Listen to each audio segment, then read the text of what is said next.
Hello everyone, how are you? This is Mansi Ragwar and welcome to my channel. So friends, BMS choose करना एक right option था या नहीं था मेरे लिए, ये हम ये वीडियो में देखने वाले हैं। बिकॉज जो BMS लेना चाहते हैं स्टूडेंट, उन सबको डाउट होगा कि BMS एक राइट ऑप्शन है उनके लिए या नहीं है। क्या उसमें सैलरी मिल सकती है अच्छी खासी जितना उन्हें रिक्वायरमेंट हो, क्या उसके स्कोप है जैसे उन्हें चाहिए, and everything about all the BMS information. तो गाइज इस वीडियो में अपना एक्सपीरियंस बताऊंगी आपको कि मेरे लिए BMS एक राइट ऑप्शन था कि नहीं था। सो गाइज देखते हैं, चलते हैं और देखते हैं कि BMS की असली रियलिटी क्या है। सो BMS में एडमिशन लेने के लिए आप सबको पहले PCB सब्जेक्ट से पास होना होता है। कम से कम आपको 50% आने चाहिए 12th बोर्ड्स में। बाद में आपको नीट काउंसलिंग के लिए जो भी क्राइटेरिया है उसमें रजिस्ट्रेशन देना है, फिर काउंसलिंग आपकी स्टार्ट करनी है। फिर अगर आपको MBBS मिला तो नहीं मिला, वरना आयुष काउंसलिंग करनी है आपको BMS के लिए। देन आपको एक अच्छा खासा अच्छी फैकल्टी वाला, अच्छा स्ट्रक्चर वाला and well known BMS college आपको सिलेक्ट करना है। देन आपने सिलेक्ट किया, काउंसलिंग की, आपको एक अच्छा कॉलेज मिल गया। बाद में फर्स्ट ईयर के बारे में मैं आपको बताती हूँ कि क्या होता है जैसे आप एक BMS कॉलेज में एंटर करते हैं। तो जो फर्स्ट 15 डेज होते हैं वो ट्रांजिशन करिकुलम के लिए दिए जाते हैं। उसमें डिफरेंट हम लोग फैकल्टीज से मिलते हैं, सीनियर से इंटरेक्शन होता है। फिर हमारा जो भी सैलरी है, स्कोप्स है, वो हमें गाइड किए जाते हैं कि BMS में और क्या क्या है। तो आपको ये अच्छा रहेगा कि टीचर्स आपको गाइड करेंगे सैलरी, स्कोप और BMS के और इन्फॉर्मेशन के लिए। फिर आपका और भी एक्टिविटीज होती है ट्रांजिशन करिकुलम में, 15 डेज का रहता है। फुल टूर दिया जाता है कॉलेज का, फिर एक्सेट्रा एक्टिविटीज रहती है। देन आपका 15 डेज बाद ऑफिशियल कॉलेज जो कहते हैं फर्स्ट ईयर स्टार्ट होता है करिकुलम के बाद, जिसमें आपके सब्जेक्ट होते हैं फर्स्ट ईयर के। जो फर्स्ट ईयर के 5 सब्जेक्ट्स है वो पदार्थ विज्ञान आएगा, संस्कृत होगा, एनाटॉमी होगा, फिजियोलॉजी होगा और संहिता होगी।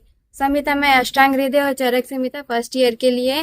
बाकी धीरे धीरे करके सेकेंड ईयर थर्ड ईयर में आप फिर सुश्रुत संहिता आएगी, एक्सेट्रा सब्जेक्ट्स आपके बढ़ते जाएंगे। पंचकर्मा आएगा एंड जो भी द्रव्य गुण है, ऐसे ऐसे सब्जेक्ट्स आपको मिलेंगे। तो फिलहाल तो मैं सेकेंड ईयर में हूँ और मेरा फर्स्ट ईयर ऐसा देखा जाए तो बहुत ही अच्छा गया है। उसके exam wise and study wise, academic year and जो भी फंक्शंस होते थे, इवेंट्स भी बहुत अच्छे किए जाते हैं। तो अभी मैं सेकेंड ईयर में हूँ और जैसे जैसे मैंने पूरा फर्स्ट ईयर कंप्लीट किया है, वैसे मुझे इतना तो पता चल गया है कि BMS लिमिटलेस डिग्री है। इसके आगे स्कोप्स ही स्कोप्स है। आप अगर देखने जाओ ना, अगर आप BMS डिग्री एक बार फर्स्ट ईयर आप फुल कंप्लीट करोगे तो आपको सब कुछ एक एक करके पता चल जाएगा कि इसके स्कोप्स क्या होंगे, इसमें जो भी सैलरीज आपको कितनी मिलेंगी, टीचर्स खुद गाइड करते हैं आपको। और तो और इसके फॉरेन में भी बहुत सारे स्कोप्स हैं। आप एक वेलनेस कोच भी बन सकते हैं, फिर आप कंसल्टेंट भी बन सकते हैं। फिर आपको फॉरेन में अगर PG भी करना हो तो PG भी फॉरेन में हो सकती है। एंड इंडिया में तो इसके बहुत सारे स्कोप्स हैं, आप कुछ भी कर सकते हैं। एक MBBS डॉक्टर जैसे डिग्री करता है, जैसे स्कोप्स होते हैं MBBS के, सिमिलरली इसमें भी स्कोप्स हैं। आपको गवर्नमेंट हॉस्पिटल ज्वाइन करना है, आप गवर्नमेंट हॉस्पिटल ज्वाइन कर सकते हैं। प्राइवेट सेक्टर में जाना है, प्राइवेट सेक्टर में जा सकते हैं। खुद का क्लिनिक ओपन करना है, खुद का क्लिनिक ओपन कर सकते हैं आप लोग। एंड सैलरी लिमिटलेस है, आप जितनी आपकी स्किल होगी उतनी आपको सैलरी भी मिलेगी। स्किल्स के बिना सैलरी तो MBBS डॉक्टर को भी नहीं मिलती है, तो आपको स्किल्स जरूरी है सैलरी के लिए। तो जैसे जैसे आप फर्स्ट ईयर कंप्लीट करते हैं तो आपको इतना दिमाग आ जाता है कि आपको पता चल जाता है कि आप आगे जाके क्या करना चाहते हैं। आपको PG करना है, PG कर सकते हैं, MD करना है, PhD करना है, वो आप पे डिपेंडेंट रहता है। एंड बहुत लोग बोलते हैं कि BMS डिग्री में तो कोई ना इंजॉयमेंट है वगैरह, कुछ नहीं है। So no, enjoyment full on enjoyment है। स्टडीज के साथ, एकेडमिक ईयर के साथ साथ हम लोग पढ़ते तो है ही हैं, बट हम लोग की एक्टिविटीज बहुत होती हैं, इवेंट्स होते हैं, हमारे फ्रेशर्स कंडक्ट किए जाते हैं एंड जो भी फेस्टिवल आता है हम मिल के सेलिब्रेट करते हैं कॉलेज में। सो लोगों ने बना के रखा है कि BMS में कुछ नहीं है, पर एक बार आप एंटर तो करो, आपको इतना कुछ सीखने को मिलेगा ना जितना एक MBBS डॉक्टर भी नहीं सीखता है। आपको नेचुरल रेमेडी सीखने को मिलेंगी। जो हमारे एंशिएंट आचार्य थे, एंशिएंट डॉक्टर थे, फिजिशियन थे, वो लोगों को कैसे ट्रीटमेंट देते थे, अपना फर्स्ट फिजिशियन कौन था, फर्स्ट सर्जन कौन था, तो ये सब आपको सीखने को मिलेगा। आपको फुल आयुर्वेद हिस्ट्री सीखने को मिलेगी। ऐसा नहीं खाली आपको आयुर्वेद पढ़ना होगा, आयुर्वेद के साथ साथ आपको मॉडर्न भी पढ़ाया जाएगा। सो सब कुछ बैलेंस रहेगा कि आयुर्वेद भी आपको आता होगा और एक साइड मॉडर्न भी आपको आता होगा। एंड जो लास्ट एंडिंग आती है फर्स्ट ईयर की, उसमें हमारा यूनिवर्सिटी एग्जाम होता है।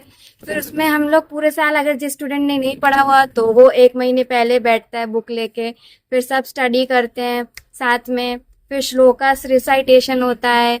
तो इस समय सब मजा ही है और साथ साथ में स्टडीज भी हो जाती है। एंड हॉस्टल वालों के लिए तो और अच्छा है, सब मिलके पढ़ते हैं तो बहुत अच्छा लगता है। फिर यूनिवर्सिटी के बाद रिजल्ट आता है हमारा, कौन पास हुआ, किसमें केटी आई, किसमें बैक लगी, वो सब देखते हैं। फिर बाद में हमारा ऑफिशियल सेकेंड ईयर आता है, जिसमें मैं अभी सेकेंड ईयर में हूँ। एंड धीरे धीरे करके थर्ड ईयर तक हम लोग जाते हैं, क्योंकि जो हमारे ईयर है वो 3 पार्ट्स में डिवाइड किए गए हैं, first year, second year and third year. First year होता है वो 18 मंथ का होता है, सेकेंड ईयर 18 मंथ का होता है, फिर थर्ड ईयर 18 मंथ का आता है। बाद में ऑफिशियल 1 साल की इंटर्नशिप हमें करनी पड़ती है। तो हमारे जो सीनियर्स है वो अभी इंटर्नशिप कर रहे हैं, उनमें भी हमें इंटर्नशिप में भी हमको CHC PHC ये सब मिलता है। तो हमें डिस्ट्रिक्ट हॉस्पिटल में भी सीखने को बहुत मिलता है। हम बाहर जा, कॉलेज में तो हम आयुर्वेदा सीखते हैं, बाद में हम बाहर जाके एलोपैथी भी सीखते हैं, जो CHC और PHC कॉमन डिस्ट्रिक्ट हॉस्पिटल होते हैं उसमें जाके। तो हमें दोनों की नॉलेज हो जाती है कि आयुर्वेदा कैसा होता है और एलोपैथी कैसा होता है। तो ये पूरे 5.5 ईयर्स होते हैं एक BMS कॉलेज में। फिर आपको जो जो डिग्री करनी है, PG करना है, MD करना है, वो जो भी आपको डिसाइड हुआ है, अगर आप BMS करोगे तो आपको पता चल जाएगा कि आपको क्या क्या करना है। सो ये थी पूरी BMS की जर्नी कि BMS में क्या क्या होता है, BMS कॉलेज में क्या क्या होता है। फिर रूमर्स जो फैलते हैं कि इसमें कोई स्कोप नहीं है, कोई सैलरी नहीं है, तो ऐसा नहीं है, ये सब एक मिथ है। सब सैलरी अच्छी देते हैं। जो फ्रेश ग्रेजुएट्स होते हैं उनको थोड़ी कम रहती है, पर आपका धीरे धीरे एक्सपीरियंस बढ़ता जाएगा तो आपकी सैलरी भी बढ़ती जाएगी। एंड स्कोप तो इसके लिमिटलेस है, आप कुछ भी कर सकते हैं। तो बस इतना था। सो अब आंसर करती हूँ, BMS was really a better option for me. So yes, एक बेटर ऑप्शन था। मेरे को इसमें बहुत सारे सीखने को भी मिला है। एंड सैलरी स्कोप तो वो तो होता जाएगा, क्योंकि आपकी स्किल पे ही डिपेंडेंट रहता है। अगर मैं MBBS कर भी रही होती ना, तो मेरी अगर स्किल नहीं होती तो मैं उसमें भी इतना मेरे को सैलरी कुछ मिलती नहीं अच्छी खासी। सो आंसर तो मेरा यस है कि मैं ये डिग्री अच्छे से एंजॉय कर रही हूँ। मेरे को वो सब सीखने को मिल रहा है जो एक MBBS डॉक्टर सीखता है। तो बस इतना ही आज के वीडियो में। सो मेरी वीडियो आज की आपको कैसी लगी मेरे को जरूर बताना। एंड अगर मेरी वीडियो आप सबको पसंद आई हो तो लाइक, कमेंट और शेयर जरूर करना। एंड मेरे चैनल को सब्सक्राइब करना। तब तक के लिए bye bye, have a healthy day.